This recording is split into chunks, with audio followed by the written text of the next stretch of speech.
जय गुरुदेव। जय जगजननी। जय जगपालक। जय हिंद। जय Bharat. Hello my dear students and my dear friends, welcome to my YouTube channel Vital Education Centre. Now I am going to teach you about sex education. Nowadays, sex education is most important for everyone, rather men's or women's, even girls or boys.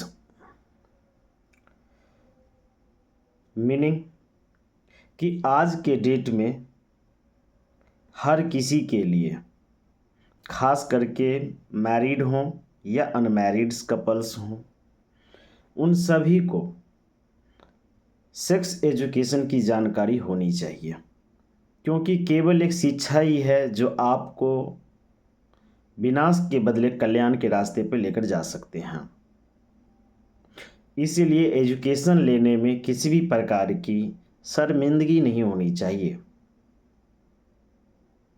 क्योंकि अगर आपके पास education रहेगा तो ही आप अपना कल्याण कर सकते हैं, अपने परिवार का कल्याण कर सकते हैं, अपने समाज का कल्याण कर सकते हैं और अपने देश को काम आ सकते हैं, क्योंकि आपके द्वारा लिया गया एक स्टेप बहुत ही ज़्यादा कल्याणकारी भी हो सकता है या फिर बहुत ज़्यादा विनाशकारी भी हो सकता है।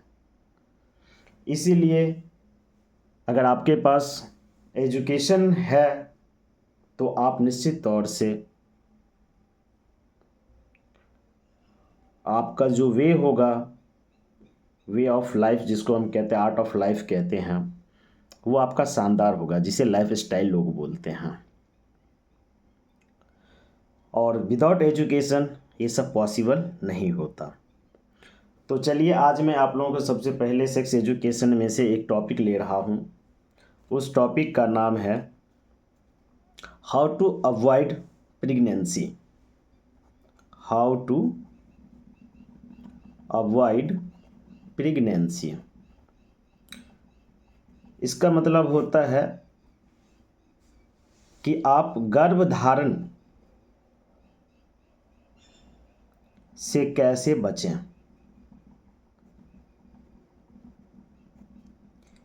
ये आज के डेट में क्या है कि बहुत सारे लड़का हो या लड़कियां हो या बहुत सारे शादीशुदा जेंट्स हों या लेडीज़ हों, उनके पास सही जानकारी, सही शिक्षा ना होने के कारण क्या होता है कि उनके बच्चों की संख्या लगातार बढ़ती रहती है। कब एंड होना है उसे पता ही नहीं होता,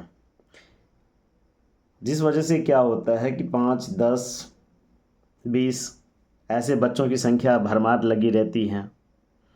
तो चलो, जो शादीशुदा है उनके लिए तो वो लोग परिहास से बच जाते हैं, क्योंकि किया तो सबसे बड़ा गलत काम वो भी खुद ही करा है, क्योंकि उसके पास नॉलेज नहीं है, जिस वजह से उनको परेशानी अब झेलनी पड़ेगी। इस वजह से उसकी गिनती बढ़ गई है। लेकिन उसके पास क्या है कि वो लोग परिहास से बच जाते हैं। वो इसलिए बच जाएंगे क्योंकि वो शादीशुदा हैं। लेकिन जो शादीशुदा नहीं हैं, जो कुंवारे हैं या कुंवारी हैं, तो उनके पास सबसे बड़ी समस्या है लोक परिहास की। और आप लोक परिहास के पात्र ना बने, इसीलिए आपको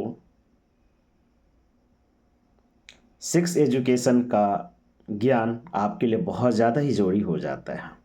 इसलिए इस प्रकार की नॉलेज लेने से शर्मिंदगी फील मत करिए, क्योंकि आपकी एक शर्मिंदगी से आपका जीवन बर्बाद हो सकता है और आप सामने वाले का भी जीवन बर्बाद कर सकते हैं। इसीलिए आज का मैं सेक्स एजुकेशन में से पहला टॉपिक ले रहा हूँ, हाउ टू अवॉइड प्रेगनेंसी। आप प्रेगनेंसी को कैसे रोक सकते हैं। अब प्रेगनेंसी रोकने का मतलब क्या हुआ। प्रेगनेंसी रोकने का मतलब होता है कि सर हम तो गलत ही नहीं करेंगे। हाँ, ये भी एक रास्ता है कि आप गलत करो ही मत, तो आपको प्रेगनेंसी के बारे में जानने की कोई हक ही नहीं है। लेकिन सच ये है कि गलत अगर आप शादी से पहले नहीं करते हो तो शादी के बाद करोगे, क्योंकि इस जीवन में प्रजनन क्रिया से, रिप्रोडक्शन प्रोसेस से कोई नहीं बचा है। तो इसीलिए चाहे शादी के बाद या शादी से पहले, ये एक ऐसी प्रोसेस है जिससे हर कोई गुजरता है, और इसीलिए किसी न किसी वे में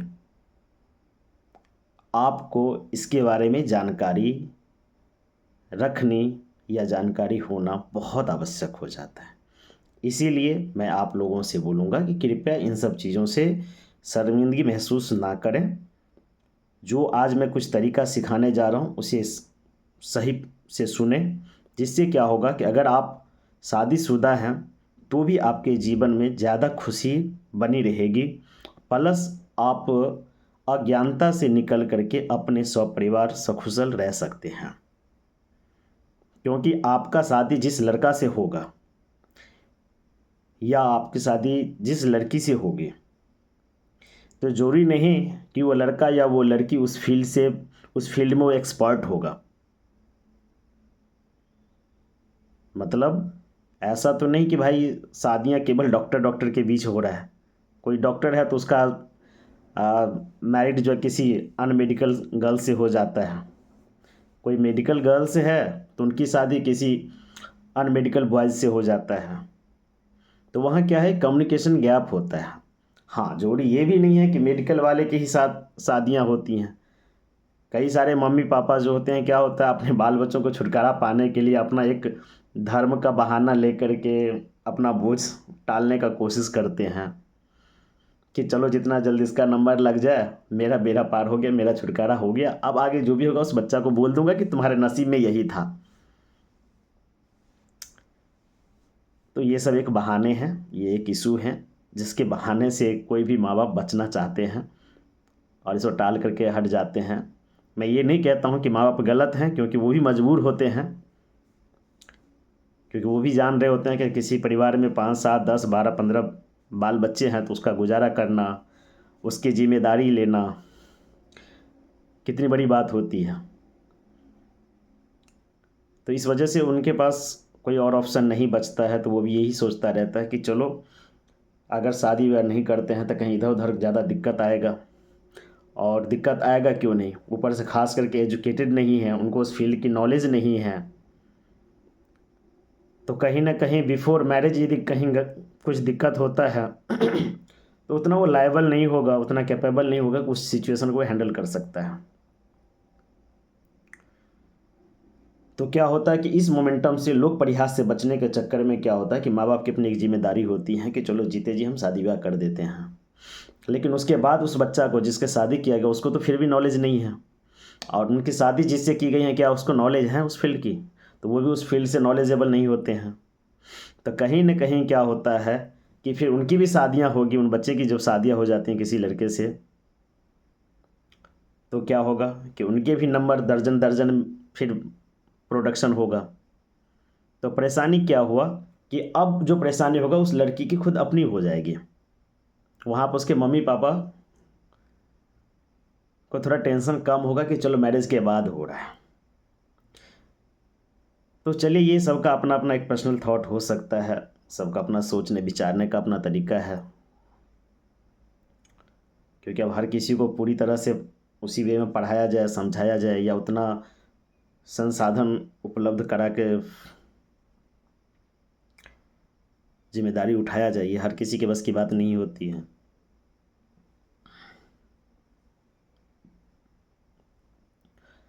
तो मैंने आज सोचा कि आप लोगों को एक वीडियो शेयर करूं, जिसे मेरा एक टॉपिक होगा हाउ टू अवॉइड प्रेगनेंसी। चाहे आप मैरिड हैं या अनमैरिड हैं, आप इस प्रोसेस का यूज़ कर सकते हैं, क्योंकि इसके लिए हम दो तरीका बताते हैं। एक तरीका है नेचुरल मेथड और दूसरा तरीका है आर्टिफिशियल मेथड। सबसे पहले बात करेंगे नेचुरल मेथड के बारे में। तो नेचुरल मेथड में हम 3 मेथड के बारे में एक्सप्लेन करेंगे कि नेचुरल ऐसा तरीका है जिसमें आप कोई टैबलेट्स वगैरह यूज़ नहीं करते हैं, कोई भी मार्केट का कोई प्रोडक्ट नहीं यूज़ करते हैं, फिर भी आप अपने आप को प्रेगनेंसी से बचा सकते हैं, प्रेग्नेंट होने से बचा सकते हैं, आप अपनी बॉडी का केयर कर सकते हैं, अपना माइंड बचा के रख सकते हैं।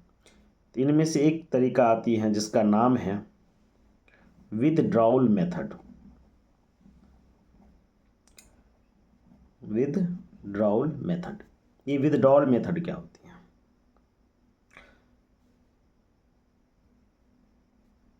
दूसरा होता है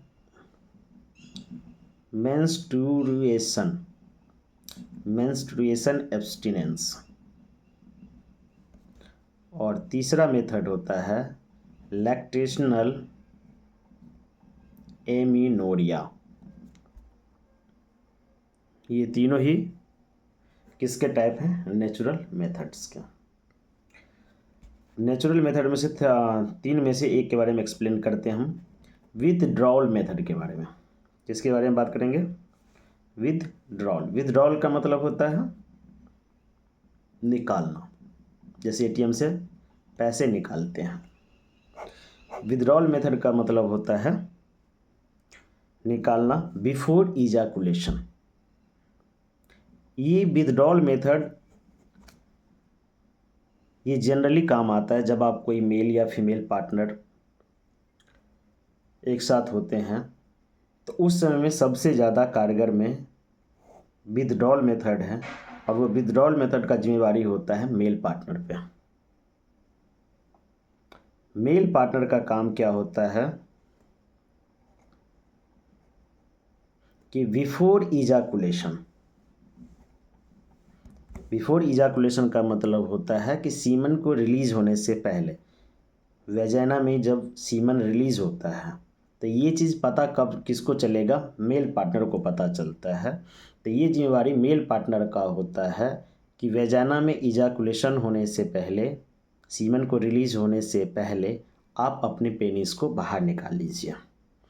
मीन्स कि आप कि जो मेल पार्टनर होगा उसको इजाकुलेशन कहाँ करना होगा? वेजाइना से बाहर करना होगा।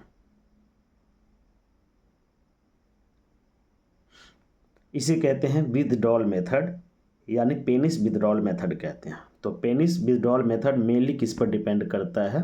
मेल पार्टनर पर डिपेंड करता है कि सेक्स के ड्यूरेशन में जब इजाकुलेशन का समय आता है, मतलब सीमन रिलीज करने का समय आएगा, तो वो सबसे पहले किसको पता चलता है? मेल पार्टनर को पता चलता है। तो उसकी जिम्मेवारी होती है कि वो अपना सीमन वेजाइना में इंजेक्ट ना करें, वेजाइना से बाहर इंजेक्ट करें। तो टोटली ये किस पर डिपेंड करता है? मेल पार्टनर के कॉन्शियसनेस पे, कि मेल पार्टनर ज़्यादा समझदार होना चाहिए, क्योंकि ये मेथड में फीमेल पार्टनर को पता नहीं रहेगा। ओके। दूसरा मेथड है मेंस्ट्रुएशन एब्स्टिनेंस। ये क्या है? मेंस्ट्रुएशन एब्स्टिनेंस, ये जो मेथड है नेचुरल मेथड, ये जिम्मेदारी होती है मेंस्ट्रुएशन एब्स्टिनेंस में सबसे ज़्यादा जिम्मेदारी किसकी होती है? फीमेल पार्टनर्स की। अब इसमें क्या होगा? फीमेल पार्टनर्स की ये जिम्मेदारी होती है कि उन्हें सबसे पहले एमसी या पीरियड का टाइम टेबल सही से कैलकुलेट करना आना चाहिए, क्योंकि बहुत सारे लड़कियां या बहुत सारे ऐसे फीमेल्स हैं, बहुत सारे ऐसे गर्ल्स या बहुत सारे ऐसे फीमेल्स हैं जिनको क्या है कि सही से मेंस्ट्रुएशन साइकिल के बारे में पता ही नहीं है कि उनका मेंस्ट्रुअल साइकिल कितने दिन का होता है, क्योंकि मेंस्ट्रुएशन साइकिल वैरी करता है। किसी का 20 दिन का भी होता है, किसी का 22 का, किसी का 24, 26, 28 या इवन 30।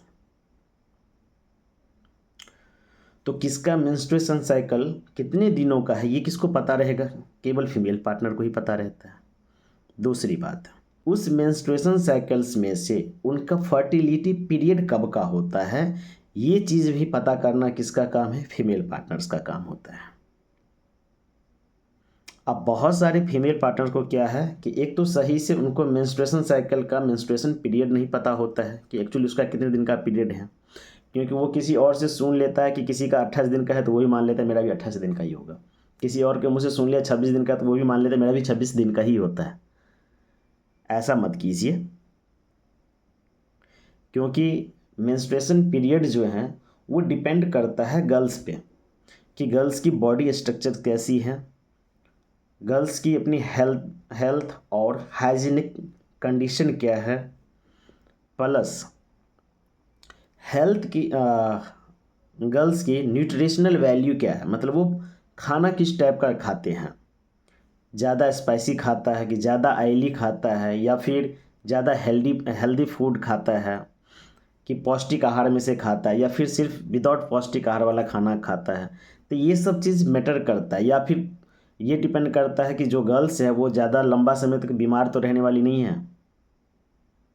स्वस्थ है या नहीं, या बीमार में रहती हैं, ज़्यादा बीमार में तो नहीं रहती हैं। तो ये सब कुछ ऐसे फैक्टर हैं जो डिसाइड करता है कि किसी भी गर्ल्स की मेंस्ट्रुएशन पीरियड कितने दिन का होगा। इसलिए हम किसी और के बहकावे में ये मत मान लो कि आपका भी 28 दिन का ही मेंस्ट्रुएशन पीरियड होगा। तो पहली बात तो ये कि मेंस्ट्रुएशन पीरियड फिक्स नहीं होती, वो वैरी करती हैं, तो ये सही से पता करना होगा। ये हम फिर कभी मेंस्ट्रुअल साइकिल में बताएंगे आपको।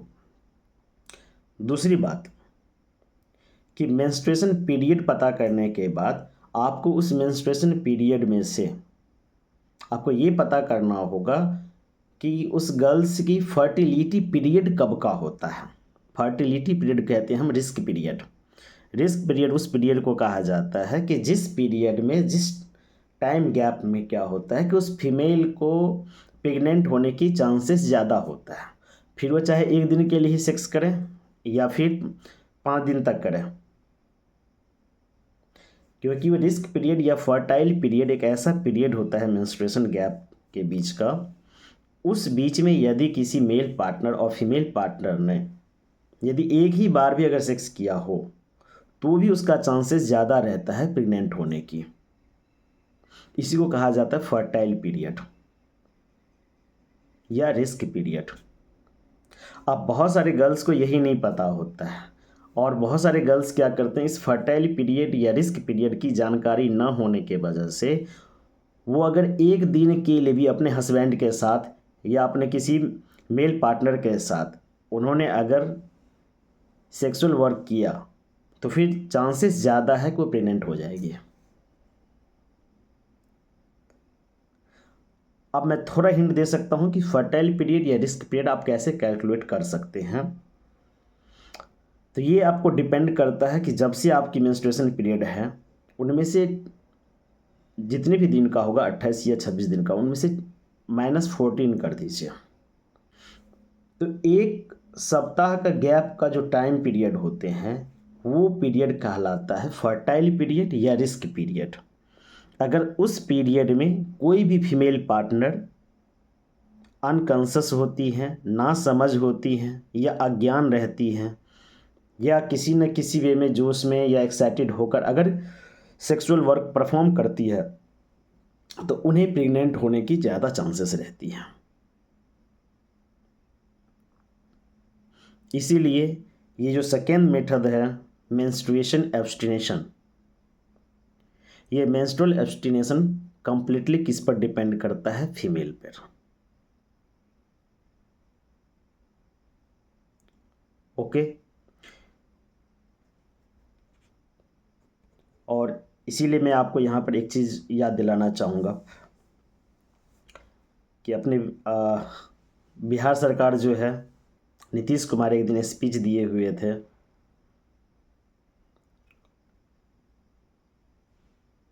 सेक्स एजुकेशन पे। उनका बोलने का तरीका हमें अमर्यादित जरूर लगा, पूरे बिहार को लगा और पूरे विश्व को लगा, एक्चुअली पूरे इंडिया को लगा। लेकिन एक्चुअली वो जो समझा रहे थे वो पॉइंट इसी चीज़ की ओर आपको डायरेक्ट कर रहे थे। जहाँ पर उनका कहने का सेंस यही था कि फर्स्ट मेथड जो है विथड्रॉल मेथड वो कंप्लीटली मेल पर डिपेंड करता है।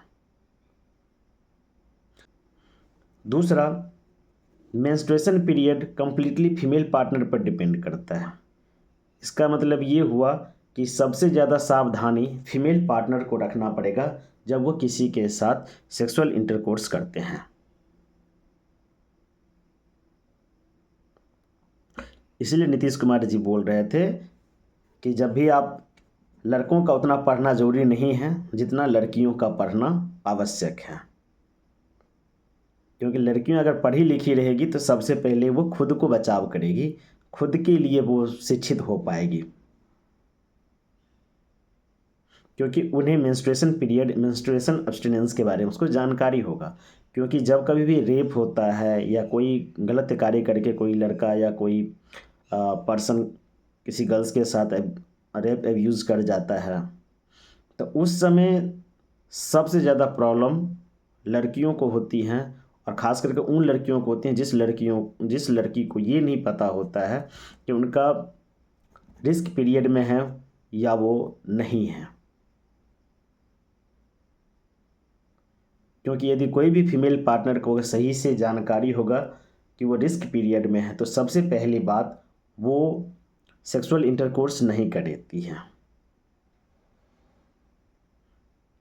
और दूसरी बात, अगर सेक्सुअल इंटरकोर्स करेगी भी तो विदाउट कॉन्डम या विदाउट प्राइवेसी, विदाउट सेफ्टी वो इस चीज़ के बारे में हाँ नहीं कह सकती है। और कोई भी अगर मेल पार्टनर एजुकेटेड होगा, मेडिकेटेड रहेगा तो वो भी इस कंडीशन को ध्यान में रखते हुए ही अपने पार्टनर के साथ संबंध बनाते हैं। तो इसीलिए कोई भी मेल पार्टनर कितना भी अगर कोशिश करें तो उस समय में आपको सावधानी रखना होता है कि आप मेंस्ट्रुएशन एब्स्टिनेंस में आप किस पीरियड में हैं, उस चीज़ को ध्यान में रखना ज़रूरी होता है। तो ख़ास करके ये दो मेथड जो है, विथड्रॉल मेथड और मेंस्ट्रुअल एब्स्टिनेशन मेथड, ये दो मेथड जो है मेल पार्टनर और फीमेल पार्टनर पर डिपेंड करता है, जो ज़्यादातर अनमैरिड कपल्स के लिए ज़्यादा उपयोगी हैं, जो नेचुरल मेथड को यूज़ करते हैं, जो नेचुरल मेथड में जीना चाहते हैं उनके लिए। और यही चीज़ मैरिड के लिए भी होता है कि अगर आप मैरिड भी हैं लेकिन आप चाहते हैं कि नहीं हमारे दो बच्चे के बीच गैप ज़्यादा हो, हमारे गैप रहने से क्या होता है बच्चे हेल्दी होते हैं, तो उन्हें भी इस मेथड को अप्लाई करना होता है। अगर वो शादी के बावजूद भी अगर आप इस दो मेथड का यूज़ करते हैं तो विदाउट एनी मेडिसिन आप अपने बच्चों की चाइल्ड बर्थ में जो है क्या कर सकते हैं, आप एक अच्छा खासा गैप रख सकते हैं ताकि आपके बच्चे हेल्दी होगा और सेफ रहेगा। अब हम एक तीसरा मेथड के बारे में बात करेंगे। तीसरा मेथड होता है लैक्टेशनल एमिनोरिया।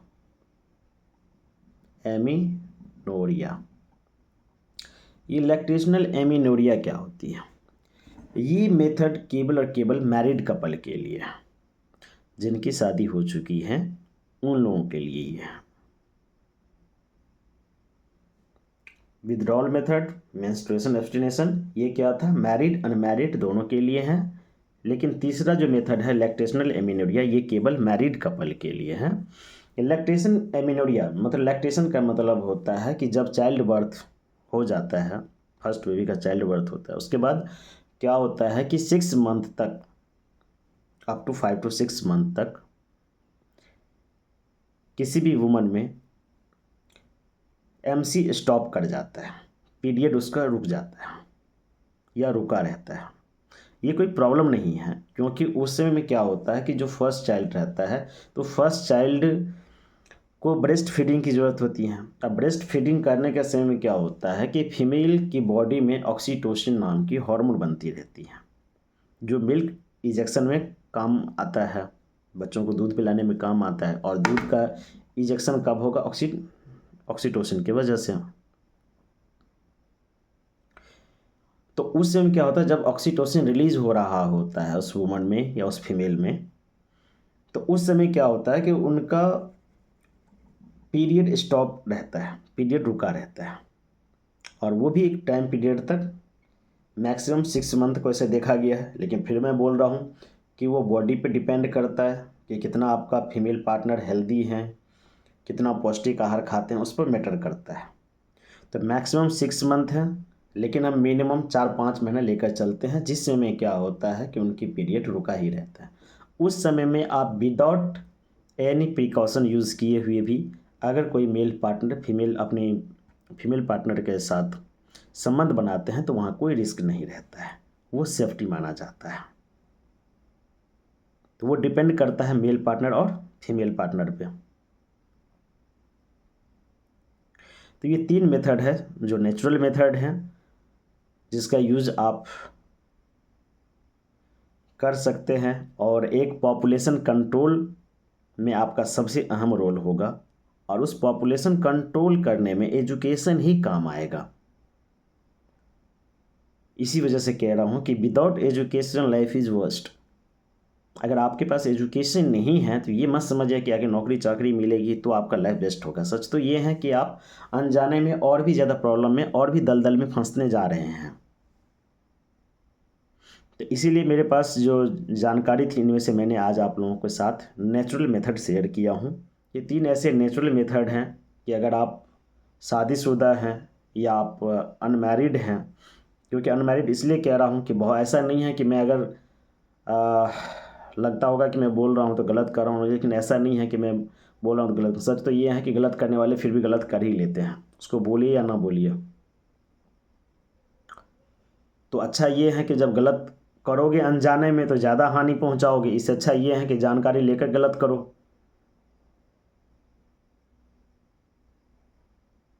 ताकि उसमें क्या होगा कि तुझे खुद समझ हो, सामने वाले की समझ हो, ताकि एक दूसरे की इज्जत का ख्याल रख सको, प्लस खुद का ख्याल रख सको, अपने परिवार का ख्याल रख सको, अपने समाज का ख्याल रख सको, वरना लोक परिहास का एक उदाहरण बन जाओगे। इसी वजह से मैंने सोचा कि आज मेरे पास जो जानकारी है उस जानकारी को मैं आप लोगों को शेयर करूं, और इस जानकारी में प्रेगनेंसी स्टॉप करने की, प्रेगनेंसी अवॉइड करने की मैंने 2 तरीकाएं बताई थी, एक नेचुरल मेथड, एक आर्टिफिशियल मेथड। और नेचुरल मेथड में 3 तरीकाएं होती हैं। विदड्रॉल मेथड जो मेल पार्टनर पर डिपेंड करेगा, इसके लिए आपका मेल पार्टनर एजुकेटेड होना चाहिए, ज़्यादा समझदार होना चाहिए। दूसरा मेंस्ट्रुअल एब्स्टिनेंस, ये डिपेंड करता है टोटली फीमेल पार्टनर पे। ये फीमेल पार्टनर पढ़ा लिखा होना चाहिए, फीमेल पार्टनर समझदार होना चाहिए। और तीसरा है लैक्टेशनल एमिनोरिया। इसके बाद एक दूसरा मेथड मैंने आप लोगों को बताया था आर्टिफिशियल मेथड। आर्टिफिशियल मेथड के बारे में मैं आपको थोड़ा बोल देता हूँ कि आर्टिफिशियल मेथड क्या है। आर्टिफिशियल मेथड में आते हैं जितने भी मार्केट्स में अवेलेबल हैं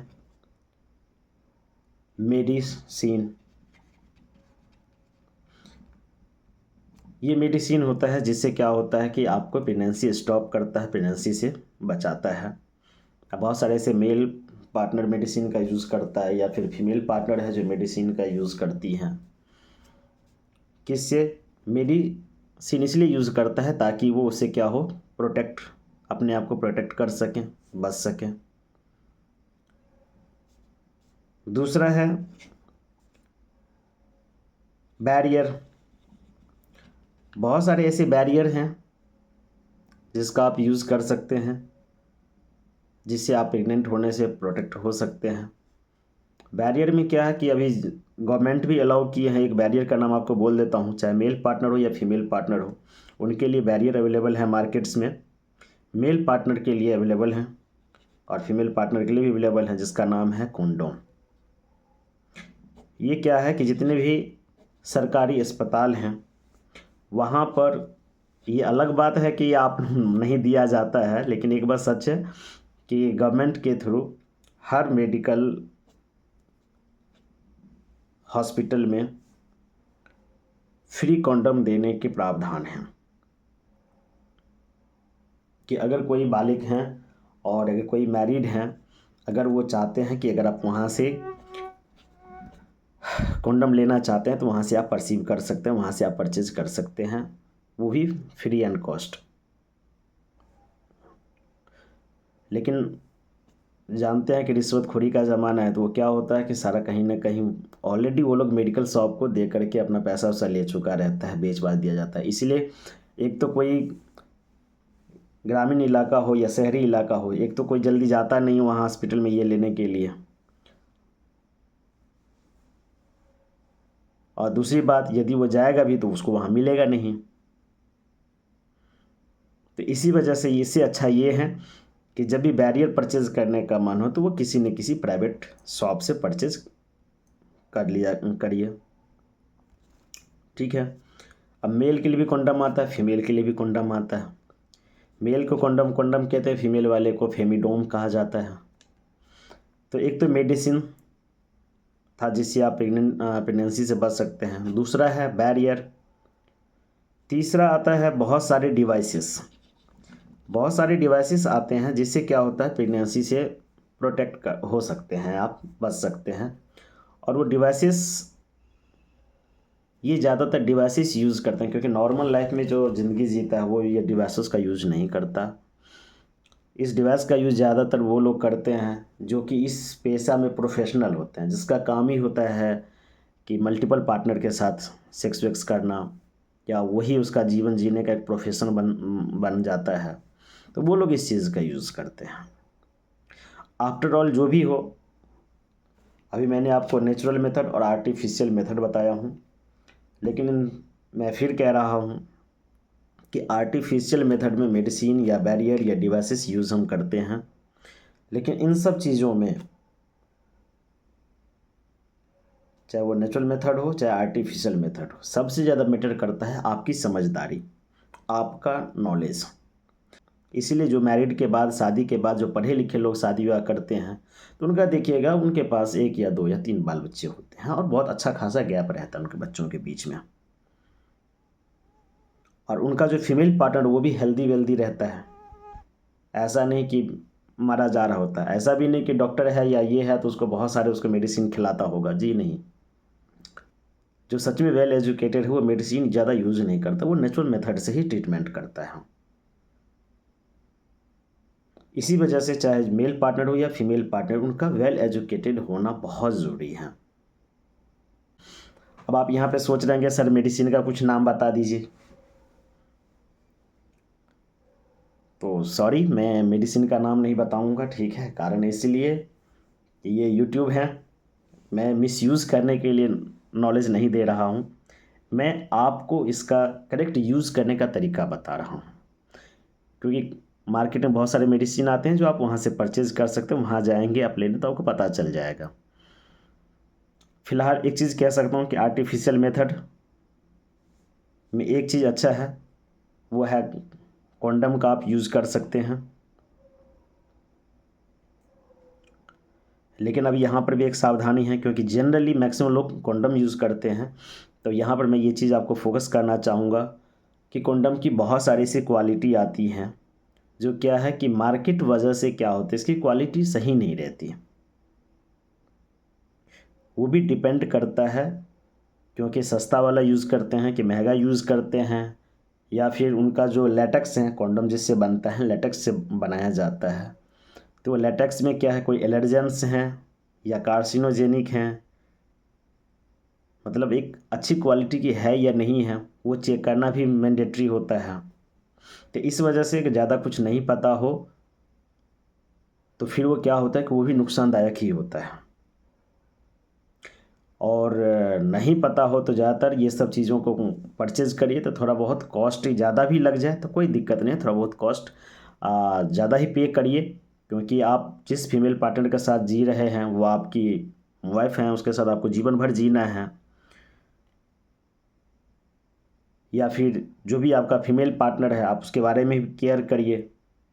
तो उन्हें केयर करने के लिए आप जब भी ये सब चीज़ परचेज़ करें, आर्टिफिशियल चीज़ परचेज़ करें तो उनका एक्सपायरी डेट देखें, उनकी क्वालिटी चेक करें, उसके बाद परचेज़ करें।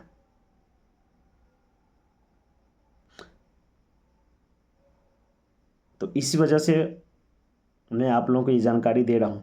उसके बाद मैंने कहा नेचुरल मेथड। नेचुरल मेथड में क्या होता है कि नेचुरल मेथड एक ऐसी मेथड है जिसमें लग रहा है कि सबसे आसान यही है नेचुरल मेथड, लेकिन सच ईमानदारी से कह रहा हूँ कि सबसे ज़्यादा हार्ड यही है। क्योंकि नेचुरल मेथड इसलिए हार्ड है सबसे ज़्यादा कि अगर इसमें आपका मेल पार्टनर भी एजुकेटेड होना ज़रूरी है, फीमेल पार्टनर भी एजुकेटेड होना ज़रूरी है। क्योंकि मेल पार्टनर का भी लिमिट है, फीमेल पार्टनर को भी लिमिट है। क्योंकि दोनों पीरियड किस पर डिपेंड करता है, पहला गैप विथड्रॉल मेथड मेल पर डिपेंड कर रहा था, दूसरा मेंस्ट्रुएशन एब्स्टिनेशन मेथड किस पर डिपेंड करता है, फीमेल पर डिपेंड करता है। इसी वजह से कह रहा हूँ कि नेचुरल मेथड जितना ही ईजी लग रहा है उतना ही ज़्यादा टफ होता है। लेकिन यदि मेल पार्टनर फीमेल पार्टनर दोनों अगर वेल एजुकेटेड हैं तो आपके लिए सबसे बेस्ट नेचुरल मेथड ही होगा।